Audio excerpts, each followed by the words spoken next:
Bapak, Ibu, saudaraku sekalian,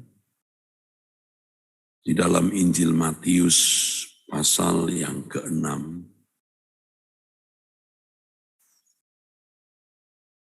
ada kalimat yang sangat indah di ayat 32. Akan tetapi Bapamu yang di surga tahu bahwa kamu memerlukan semuanya itu. Akan tetapi Bapamu yang di surga tahu bahwa kamu memerlukan semuanya itu. Mungkinkah Bapa tahu, lalu Bapa pura-pura tidak tahu? Tidak mungkin. Mungkinkah Bapa tahu, tapi Dia tidak memenuhi yang kita butuhkan? Tidak mungkin. Kalau orang tua di bumi ini tahu apa yang baik untuk anak-anaknya dan menyediakannya, Bapa di surga lebih dari itu, saudaraku.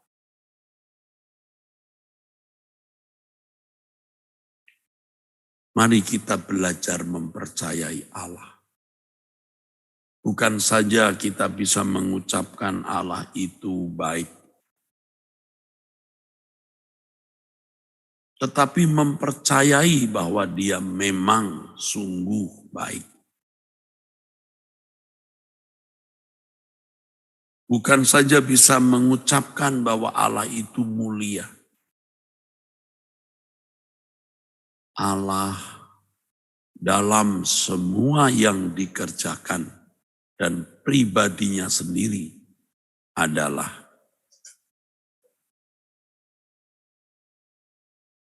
mulia. Jadi kalau kita khawatir, kita berarti tidak mempercayai kebaikan Allah dan pribadinya yang mulia itu. Itu yang sering tanpa kita sadari, saudaraku,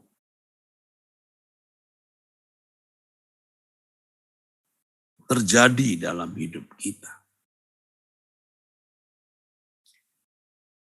Terutama pada waktu kita dalam persoalan-persoalan berat dan Tuhan seakan-akan tidak menolong kita.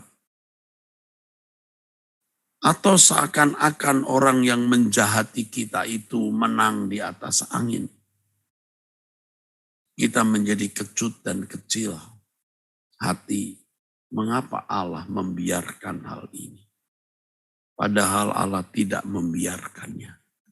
Semua ada perhitungannya, saudara. Saudaraku sekalian, ingat kalimat ini. Akan tetapi Bapamu yang di surga tahu bahwa kamu memerlukan semuanya itu.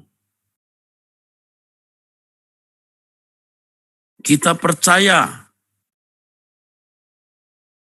bukan dengan kata-kata saja, tetapi dalam batin, jiwa, hati, sehingga kita melewati dan menjalani hari-hari kita dalam keteduhan dan ketenangan.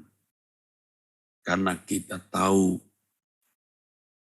bahwa ada Allah yang hidup, yang maha hadir, yang menjadi gunung batu pertolongan kita, menjadi kota benteng perlindungan kita.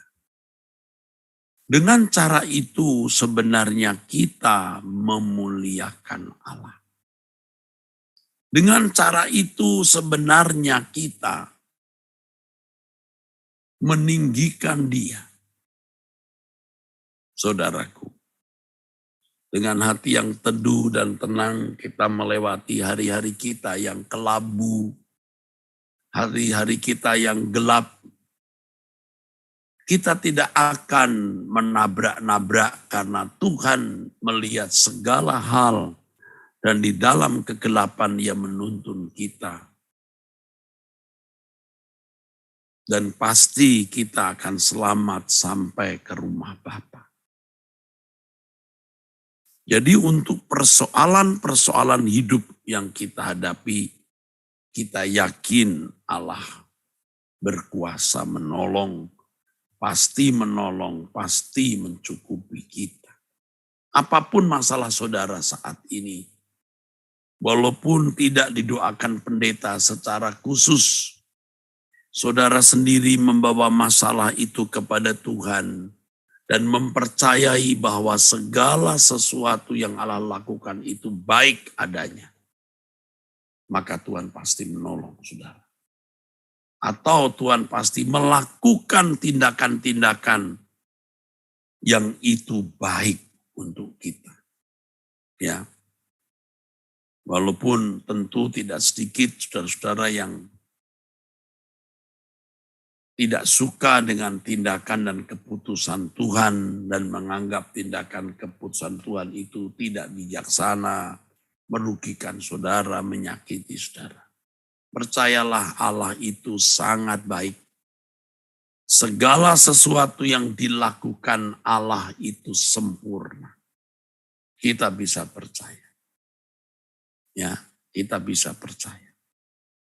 Dan kalau kita sebagai anak-anak Allah yang memang hidup untuk kemuliaannya, kita percaya segala sesuatu yang terjadi dalam hidup kita itu untuk kemuliaan Allah. Dan tentu di balik semua itu untuk kebaikan kita, saudaraku. Ingat kalimat ini. Akan tetapi Bapamu yang di surga tahu bahwa kamu memerlukan semuanya itu.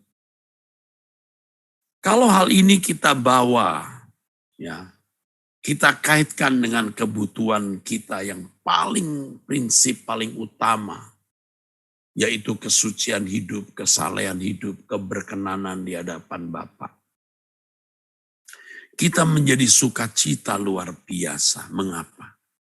Karena Allah pasti mengabulkan apa yang menjadi permintaan kita. Pasti.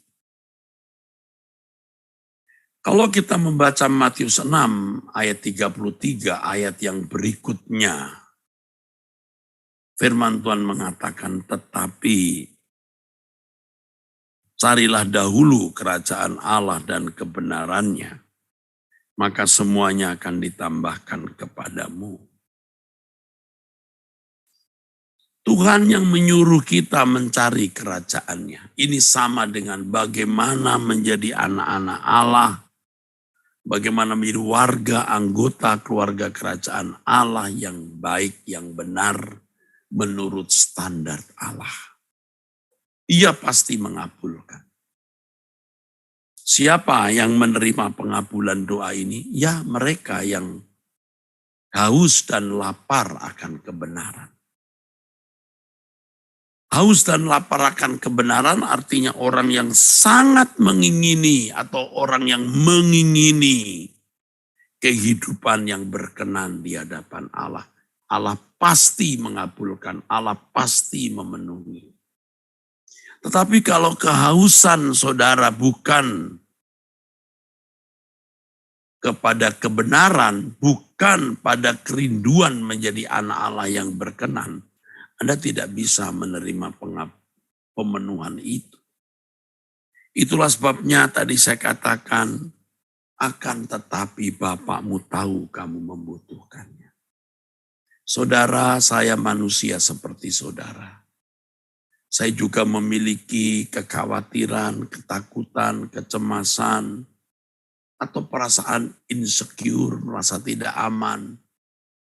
Atau bisa kadang-kadang kecurigaan terhadap Allah yang kita pandang kurang memuaskan kita. Saya manusia seperti saudara. Tetapi saya memilih dan mengajak saudara memilih untuk percaya Allah. Jangan meragukan Dia. Dengan tidak khawatir, tidak takut, tidak cemas, pasrah saja. Kalaupun aku harus hancur, aku jatuh di genggammu. Itu paling aman. Dunia mau bergolak hebat bagaimana, aku ada di dalam genggammu.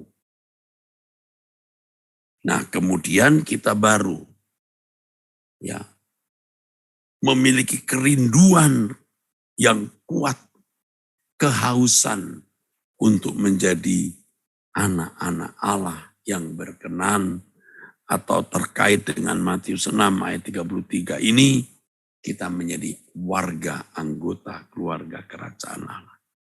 Carilah dahulu kerajaan Allah dan kebenarannya. Ini yang Tuhan kehendaki, saudaraku sekalian, kita lakukan. Dan inilah pesan Tuhan, nasihat Tuhan, suara Tuhan bagi kita saat ini. Jangan saudara anggap ringan, jangan saudara anggap remeh. Ini hal yang sangat prinsip di dalam kehidupan saudara. Kehidupan yang berkenan kepada Tuhan. Menjadi orang saleh, orang suci Tuhan yang menyenangkan hati Bapa atau menjadi anak kesukaan Bapa. Ingat, akan tetapi Bapamu tahu kamu membutuhkan semua itu. Serahkan semuanya ke dalam tangan Tuhan. Bapa di surga akan menaungi kita. Saudaraku sekalian, hari ini hari Jumat 4 Maret 2022. Ini puasa hari ke-26, saudara. Kita angkat tangan. Di dalam tangan Bapa kami serahkan hidup kami. Terimalah Bapa hidup kami dengan segala masalah yang kami alami. Dalam nama Tuhan Yesus Kristus. Amin.